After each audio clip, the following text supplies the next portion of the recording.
रुकिए, आपने टॉक्सिक का 4 मिनट 38 सेकंड का ट्रेलर देख लिया है, लेकिन हो सकता है आपने इसकी सबसे बड़ी बात मिस कर दी हो, क्योंकि यश यहां सिर्फ एक राया नहीं है। ट्रेलर में यश के दो अलग अलग चेहरे आमने सामने लड़ते दिखाई दे रहे हैं। आखिर ये दोनों कौन हैं और इनके बीच ऐसी दुश्मनी क्यों है? चलिए पूरा ट्रेलर डिकोड करते हैं।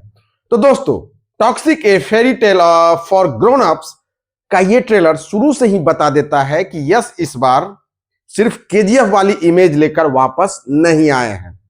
फिल्म का वर्ल्ड डार्क है, गैंगस्टर वाला है और कहानी गोवा के उस दौर में दिखाई गई है जहां पावर, क्राइम और बेट्रियल का एक अलग ही खेल चल रहा था। और सबसे इंटरेस्टिंग बात यह है कि ट्रेलर हमें पूरी कहानी बताने के बजाय जानबूझकर पजल के पीसेस दे रहा है। एक तरफ राया का गैंगस्टर वर्ल्ड है, दूसरी तरफ फैमिली और रिलेशनशिप है और इनके बीच ऐसा कन्फ्लिक्ट दिखाई देता है जिसका पूरा सच फिल्म में ही सामने आएगा। अब आते हैं ट्रेलर के सबसे बड़े सरप्राइज पर, यश का डबल रोल। ट्रेलर में यश के दो अलग अलग लुक्स दिखाई देते हैं। एक तरफ है राया जो काफी मैच्योर, पावरफुल और डेंजरस दिखाई देता है और दूसरी तरफ यश का यंग लुक, और भाई क्या ही खतरनाक लुक है। और दोस्तों, यहां सबसे बड़ा सवाल पैदा होता है, क्या ये राया का बेटा है? क्योंकि ट्रेलर में दोनों के बीच जिस तरह कन्फर्मेशन दिखाया गया है उसे देखकर फादर सन कन्फ्लिक्ट की पॉसिबिलिटी बहुत स्ट्रांग लगती है। लेकिन दोनों के बीच आखिर लड़ाई किस बात की है? क्या बेटा अपने पिता के खिलाफ खड़ा होने वाला है?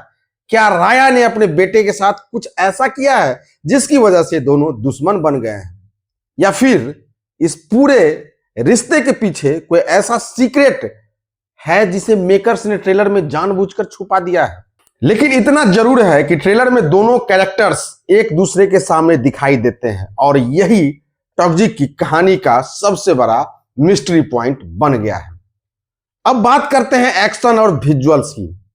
टॉक्सिक का ट्रेलर काफी स्टाइलाइज्ड और डार्क दिखाई देता है। यहां बड़े एक्शन सीक्वेंसेस हैं, गन है, एक्सप्लोजन्स हैं और गैंगस्टर सेटअप हैं और ऐसे कई फ्रेम्स हैं जो क्लियरली बिग स्क्रीन एक्सपीरियंस के लिए बनाए लगते हैं। और सबसे अच्छी बात यह है कि पहले के प्रमोशनल मटेरियल के तुलना में ट्रेलर में वीएफएक्स काफी पॉलिश्ड दिखाई दे रहे हैं, लेकिन वाव वाले वीएफएक्स नहीं लगते हैं। कुछ शॉट्स में सीजीआई और प्रैक्टिकल एलिमेंट्स को कुछ इस तरह मिक्स किया गया है कि पूरा वर्ल्ड काफी सिनेमैटिक फील देता है। लेकिन मेरे हिसाब से टॉक्सिक की असली ताकत सिर्फ वीएफएक्स नहीं है। इस फिल्म का प्रोडक्शन, डिजाइन, लाइटिंग, कॉस्ट्यूम और सिनेमेटोग्राफी मिलकर इसका पूरा माहौल बना रहे हैं।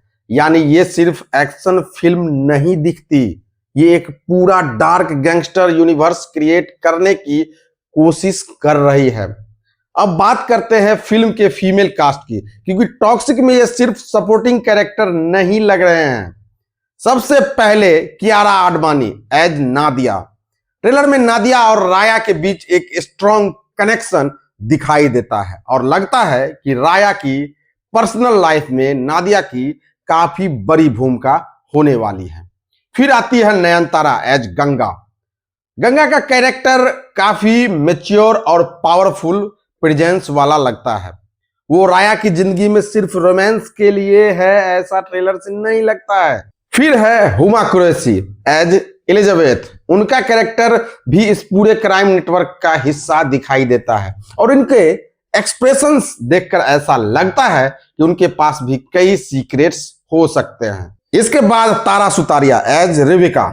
उनका लुक और प्रेजेंस फिल्म में ग्लैमरस साइड को दिखाता है, लेकिन मुझे नहीं लगता है कि उनका कैरेक्टर सिर्फ ग्लैमर तक ही सीमित होगा। और फिर है रुक्मिणी वसंत एज मिलिसा। इन सभी कैरेक्टर्स को देखकर एक बात तो साफ है, टॉक्सिक की कहानी सिर्फ यश के इर्द गिर्द नहीं घूमने वाली, बल्कि इन कैरेक्टर्स के रिलेशनशिप भी स्टोरी को आगे बढ़ाएंगे। अब बात उस डायरेक्टर की जिसने इस पूरी दुनिया को बनाया है, गीतू मोहन दास। गीतू मोहन दास का background traditional mass action cinema जैसा नहीं है। याद रखो, उन्होंने लायर्स डाइस और मुथून जैसी फिल्मों से अलग तरह की फिल्म मेकिंग के लिए पहचान बनाई है। और यही वजह है कि टॉक्सिक को लेकर मेरी क्यूरियोसिटी बढ़ गई है, क्योंकि यहाँ एक तरफ यस की मैसिव मास अपील है और दूसरी तरफ गीतू मोहनदास का character driven film making approach. अगर दोनों चीजों का बैलेंस सही बैठ गया ना, तो टॉक्सिक सिर्फ एक एक्शन मूवी नहीं बल्कि एक डार्क और इमोशनली लेयर्ड गैंगस्टर ड्रामा बन सकती है। अब मेरी सबसे बड़ी स्टोरी थ्योरी सुनिए। मुझे लगता है कि टॉक्सिक की कहानी का असली कन्फ्लिक्ट सिर्फ गैंगस्टर वर्सेस गैंगस्टर नहीं है। इसके सेंटर में फैमिली, पावर और बेट्रियल हो सकता है। और यस के दोनों कैरेक्टर्स अगर सच में बाप बेटे वाला है तो सबसे बड़ा सवाल यही है, एक पिता और बेटे के बीच आखिर ऐसा क्या नौबत हुआ कि दोनों एक दूसरे के खिलाफ खड़े हो गए? क्या ये रिवेंज है? क्या ये पावर स्ट्रगल है? या राया के अतीत में ऐसा कोई फैसला है जिसने उसके बेटे की पूरी जिंदगी बदल दी? ट्रेलर इन सवालों का जवाब नहीं देता और शायद यही इसका सबसे बड़ा फायदा है। फिल्म इसी साल यानी 26 अगस्त को सिनेमाघरों में रिलीज होने वाली है। अब सवाल सिर्फ इतना है, क्या गीतू मोहनदास यस की मास इमेज को एक स्ट्रॉन्ग स्टोरी के साथ जोड़ पाएंगे? अगर ऐसा हुआ ना, तो टॉक्सिक सिर्फ यस की कमबैक फिल्म नहीं होगी बल्कि उनके करियर की सबसे अलग फिल्मों में से एक बन सकती है। आपको क्या लगता है, यस के दोनों कैरेक्टर सच में फादर सन है या कहानी में कोई और बड़ा ट्विस्ट है? कमेंट में जरूर बताइए और मिलते हैं ऐसे नए वीडियो के साथ। तब तक के लिए दीजिए इजाजत। जय हिंद।